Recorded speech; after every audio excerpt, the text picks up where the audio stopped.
Hey YouTube, this is Aznfunk. Welcome to my channel, and this is my very first video. Now, I've been wanting to do this for the longest time, but honestly I've just been super lazy.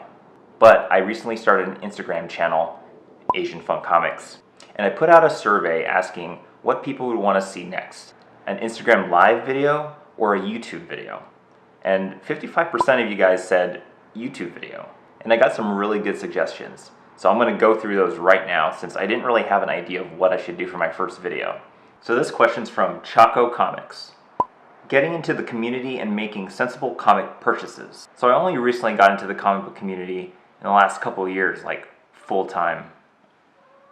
Oh, and I have a cat, so.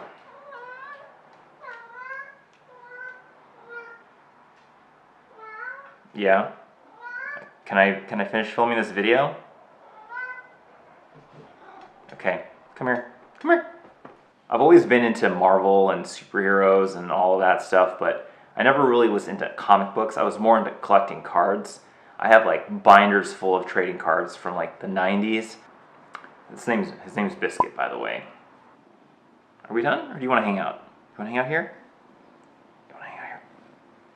Okay. Here. All right, just hang out there. Okay. I'm really excited to be part of the comic book community, and yeah, hopefully I can contribute to it. As far as comic book purchases, I almost try to never pay full price for any of them just because I'm more of a budget buyer. So I have to be pickier about what I get. For back issues, I always go with My Comic Shop. They're a really great seller. I've never had a bad experience with them, and I do bid on books on eBay, but I almost never win just because my max bid's not that high. But if I'm feeling like it's a really great deal, the book's a high grade, and it started at a low price, and there aren't that many bidders, I try to snipe.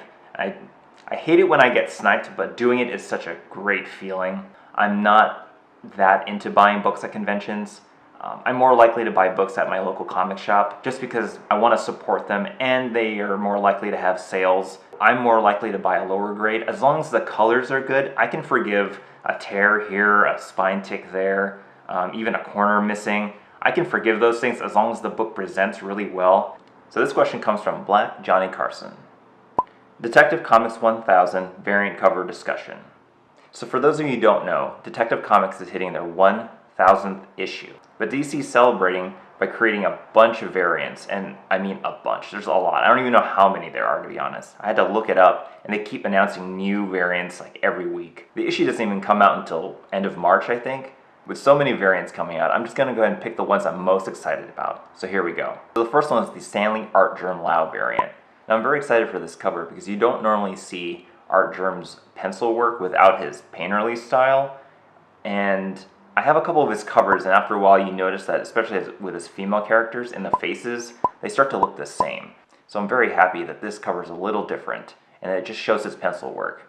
And it's great. And I like how in the background, it's the old Detective Comics 27, I think, which has Batman's first appearance, which I didn't realize until I looked closer, so that's a nice little tidbit. The next cover that I'm really excited for is the Bill Sienkiewicz cover. Now, I'm a huge fan of his style. I like the way he paints and the way he uses lighting, and I feel like he's done better Batman covers than this, but still, I would pick this over some of the other variants that are coming out. The next variant I'm excited for is the Michael Cho 1950s variant. Now, I really enjoy covers that are really fun and have so much detail that you always find something new every time you look at it. And this is definitely that cover. So I could stare at this cover forever and still find something new, and I really enjoy that. And of course there's going to be an Adam Hughes variant. Now, Adam Hughes has done a series of Catwoman covers in the past. He had like a 20-issue run, I think. And they're all great, so it was nice to kind of see him do another one. So those are the ones I'm looking forward to. And there's still a ton they haven't even announced yet, so maybe I'll make an update to this video at some point. Alright, let's take a look at another question. This one's from Comic Book Ben. Show us your collection / room tour of something. Sorry to disappoint you, but I don't really have a comic book room, but I'll kind of show you what I have really quick. So here's a quick look at my small but mighty collection. Don't have a room, so they're just literally on the ground. Let's just take a look really quick and give you an idea of what I have. Let's see, there's one that I pull some out so you can kind of just see what I have here. Let's great Paulo Rivera cover. Oh, shit. This is the problem with filming with one hand. All right, got some Undertaker over here. Got to have the Ditko. Oh, yeah, great cover. Yep. All right, let's get another one real quick. Oh yeah. Just so you know, I like both DC and Marvel equally, but probably a little more Marvel than DC. Gotta have all the Flash, Superman racing.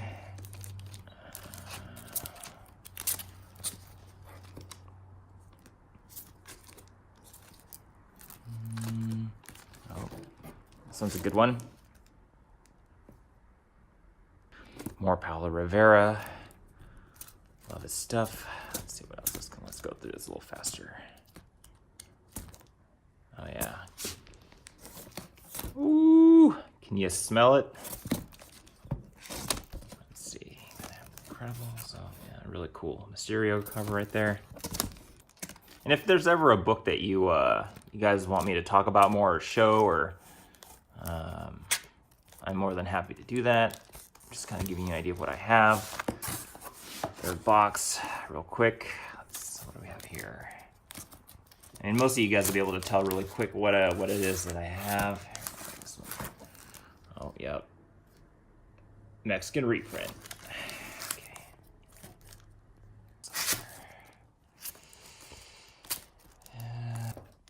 Oh, got Alex Ross, big fan. Oh, what do we have here? Mr. McFarlane. Oh, we definitely want to get him to sign this at some point. Oh, some Phil Noto. Lee Weeks, like a nice Indiana Jones homage there. Next question comes from Elise Eats. Do an ASMR video with comics. Well, Elise Eats, that's not really my thing, but I'm up to the challenge. Okay, so for those of you who don't know, ASMR stands for Autonomous Sensory Meridian Response. That basically means whispering or making really soft sounds that triggers relaxation or tingly feelings. I had to watch a few ASMR videos, and it just consisted of rubbing and touching things on the microphone. Here's ASM 67. It's one of my favorite covers by John Romita. Make some noise that you may or may not find relaxing.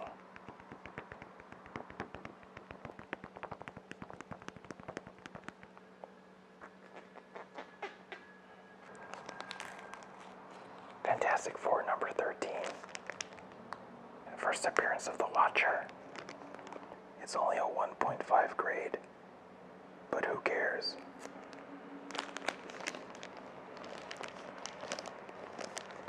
As you can tell, it's still in its plastic bag.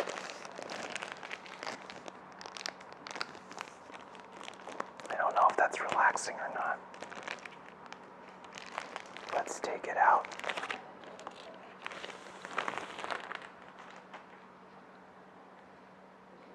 There's probably a lot of glare.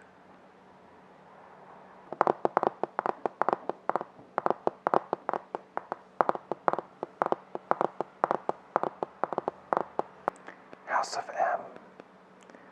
One of the best Marvel stories I've ever read. I highly recommend it.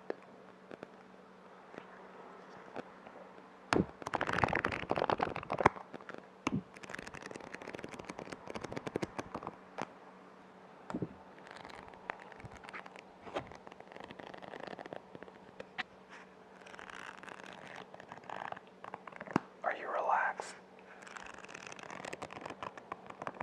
Now before I end this video, I just want to give a huge shout out to all 9 subscribers of this channel. You guys followed me even before I even had my first video up, and I appreciate that. That's all I've got for this video, so if you enjoyed it, please like, subscribe, and comment, and I'll see you next time. Bye.